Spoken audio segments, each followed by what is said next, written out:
6 minus 1 gives us 5. And the 5 times 5 is just 25. So 25 divided by 25, which equals 1. But this answer is not correct, because according to the order of operations, first we have to do parentheses, then exponent, then multiplication or division, and the final addition or subtraction. Remember that multiplication and division have equal priority, and we have to go from left to right. And the same applies to addition and subtraction. In this expression, we have one division, one multiplication, and the one parenthesis. Inside this parenthesis, we have one subtraction. Here we have a multiplication, because in mathematics, when a number is placed next to parentheses, it means multiplication.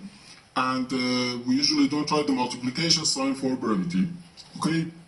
So according to the PEMDAS, first we have to do this parenthesis, then this division, and finally this multiplication. If we do this multiplication before this division, it is wrong.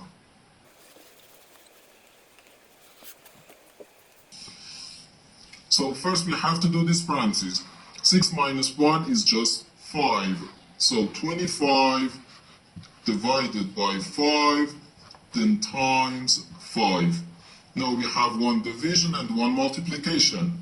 As I said, multiplication and division have equal priority, and we have to go from left to right. So here first we have to do this division. 25 divided by 5 gives us 5. So 5 times 5, which equals 25. And this is our final answer to this problem. The correct answer is 25.